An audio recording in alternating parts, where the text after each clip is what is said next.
A fate of hostages held in Gaza hangs in the balance, with Israeli Prime Minister Benjamin Netanyahu boldly declaring his hope to announce their release in the coming days. But here's where it gets controversial. While Hamas has agreed to free the hostages as part of a U.S.-backed peace plan, they've remained silent on a critical Israeli demand: disarmament. This omission has sparked intense debate and uncertainty about whether a lasting deal can truly be achieved. In a televised address, Netanyahu vowed that Hamas would be disarmed and Gaza demilitarized, stating firmly, "It will happen, whether the easy way or the hard way." These remarks followed Hamas's Friday statement, where they accepted the release of hostages under the U.S. plan, but sidestepped the issue of disarmament, instead pushing for negotiations on other contentious points. On Saturday, Hamas accused Israel of continuing massacres after fresh strikes hit Gaza, calling for global pressure to halt the violence. Indirect ceasefire talks are set to begin in Egypt on Monday, with U.S. President Donald Trump adding his weight to the negotiations. In a blunt message on his Truth Social platform, Trump warned Hamas, "Move quickly or all bets are off." He later claimed Israel had agreed to an initial withdrawal line, referencing troop pullback details tied to the U.S. plan. The 20-point proposal calls for an immediate end to hostilities, the release of 20 living Israeli hostages and the remains of those believed dead, in exchange for hundreds of detained Gazans. And this is the part most people miss. While Hamas has agreed to release the hostages and allow Gaza to be governed by technocrats, there's silence on disarmament and demands for a full Israeli withdrawal, along with guarantees against future conflict, remain major stumbling blocks.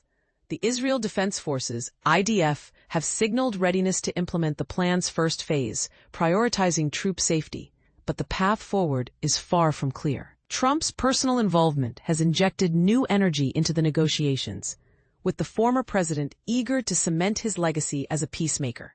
However, his growing frustration with Israel's leadership and threats of increased military force raise questions about his influence. Is Trump's intervention a game-changer or just another layer of complexity? On the ground, both Gaza and Israel are gripped by cautious optimism, yet deep divisions persist. In Israel, ultranationalist ministers threaten to abandon Netanyahu's coalition if Hamas isn't completely defeated, risking government collapse. Meanwhile, polls show most Israelis favor a deal to end the war and secure the hostages' release. The country is exhausted, divided, and increasingly isolated on the global stage. For the families of the hostages, the emotional roller coaster continues. Vicky Cohen, whose son Nimrod is among the captives, shared her mixed feelings. "I woke up with hope, but also fear that something will go wrong. It's a fragile situation, and we don't want to be disappointed again." Her words echo the sentiment of many who cling to hope while bracing for potential setbacks. In Gaza, reactions to the peace proposal range from guarded optimism to deep suspicion. Some Palestinians fear Hamas has walked into a trap, believing Israel will reclaim its hostages only to resume the war.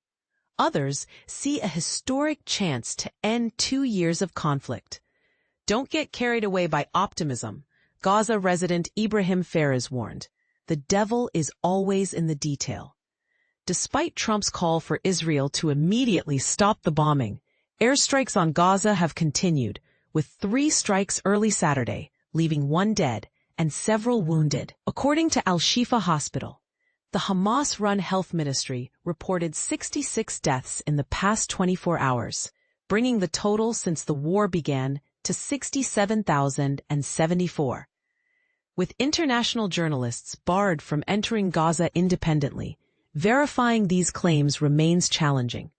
The conflict, sparked by Hamas's October 7, 2023, attack on southern Israel, which killed approximately 1,200 people and took 251 hostages, has left Gaza in ruins. Most of its population has been displaced, and over 90% of homes are damaged or destroyed.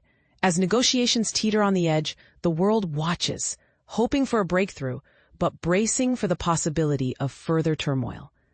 What do you think? Can a lasting deal be reached, or are any obstacles too great? Share your thoughts in the comments. Let's spark a conversation about the future of this fragile peace effort.